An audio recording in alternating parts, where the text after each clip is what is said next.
So it's my privilege to be in front of you tonight and talk to you about something that's really important, which is where have we been? Where have we been as an organization and where are we going? I have a presentation that I hope that they're pulling up for us called The State of Tech in Charlottesville. And some of you saw a little bit of this. It was a shortened version at the TomTom Founders Festival. How many of you made it out this year to the TomTom Founders Festival? All right. Great. So there's a lot of you who won't be bored when I give this talk.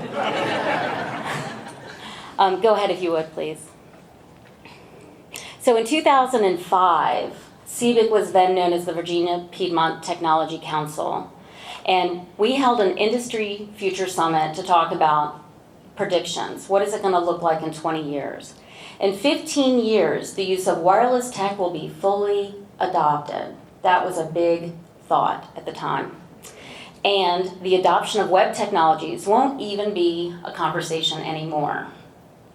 Can you imagine saying that to somebody you're sitting next to right now? What were they thinking? God. All right. 2005, another wave of adoption of newer technologies will begin in yet another 15 years. So we've already surpassed that. What is that? Think about the new technology that's there. Is it AI? Big data? Pretty cool stuff. I want to take a look at what we have today, and I want to thank the Central Virginia Partnership for Economic Development for helping pull some of these numbers together for us. We have a very highly skilled workforce in the tech industry. Tech jobs in the region are high. Average wages per tech worker are high. In the IT sector alone, we have annual average wages of over $100,000 in biotech, green tech, AI and big data, cybersecurity, defense intelligence. Why does that matter? Fun fact, because tech has a jobs multiplier, and for every type of tech job, I just use software engineer here, 4.8 jobs are needed in an ecosystem to help support that community. So we're talking about baristas, we're talking about bartenders, we're talking about therapists. Seville BioHub, thank you very much, Nikki Hastings, and to your team for providing some additional numbers specific to the life science sector. And there's a lot of jobs out there in life sciences, biotech, medical device. Lots of jobs, lots of office real estate being rented out, lots of funding coming in. In 2015, think about this. Charlottesville, our region, was one of the fastest growing hubs for venture capital for local startups raising capital, $30 million. What? $30 million. 2022, fast forward, $300 million.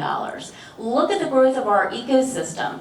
What does that mean we've been doing? We've been convening, we've been having awards ceremonies, Seville BioHub is starting up, we've got SBDC kicking butt. Next slide. Look at where we are, Go Virginia region, which is sort of Charlottesville, Albemarle, and all the way up to Fauquier, nationally, and this is just from 2017, and since then it's just gone up, I just don't have data. But we have been kicking butt in the Piedmont Opportunity Corridor.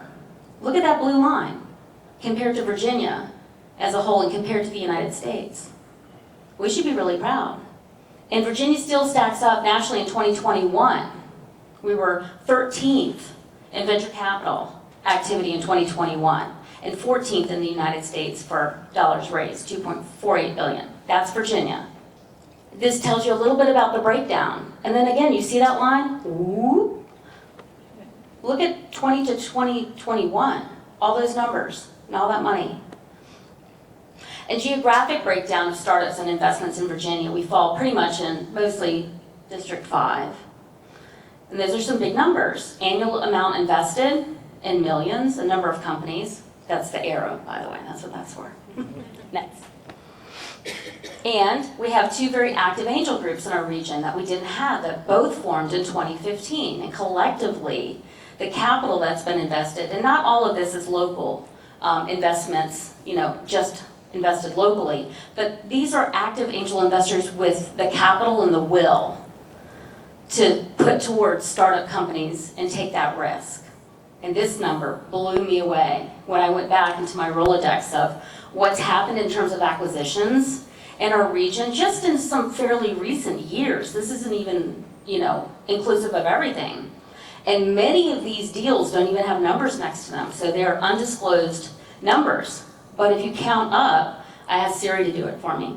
If you count up all the numbers, it came to over $10.22 billion. That's a lot of value that startup companies are creating, and outside entities are acknowledging that there's something real and tangible here, including the talent that work for these companies, and they're willing to pay big bucks to have it be a part of them. So that's a meaningful thing. Why is that meaningful? Because the investors who invested in them creates a liquidity event. That liquidity event means that those angels now have more capital to reinvest into the ecosystem. So it's a win-win.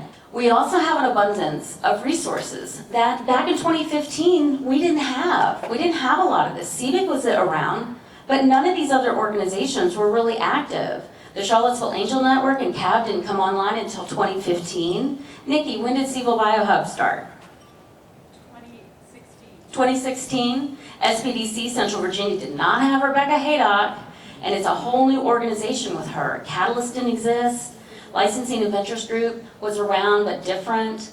Community Investment Collaborative wasn't around. Venture Central wasn't around. So what I'm saying, at looking at this slide, is we just have a lot of resources, to abundance of tech venture support, and we really punch above our weight. There are other outside entities that look at us and be like, what is Charlottesville doing?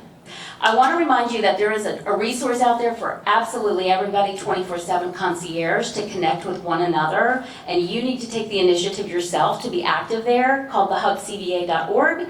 It is literally at your fingertips. You put your name, your profile in, you can search all kinds of events, resources, people, companies, jobs, news, organizations. It's right there at your fingertips. Fun fact, SBDC in Central Virginia has been the #1 top performing office in the Commonwealth since 2020, and they were just acknowledged a couple of weeks ago, maybe-ish. Rebecca, where are you? Shout out to Rebecca Haydock and her team. Shira and Mesa are also here this evening. And they make a huge difference because not only do they support Main Street type businesses, lifestyle businesses, but they also are doing a great job helping to support technology businesses. So what does this mean? Tech. It is a positive growth engine for Charlottesville. It is the kind of economic development that we want. It helps prosperity for very many people. 65% of the difference in an economic success for a region is accounted for by the growth and the presence of tech industries. So what is next for Charlottesville? We're here tonight to celebrate those that have helped bring us where we are today, and that is worthy, and I appreciate you all being here to do that, but keep in the back of your head, what's next, and how do I fit into that ecosystem? What role do I play? And CBIC invites you and encourages you to be a part of that ecosystem. Thank you.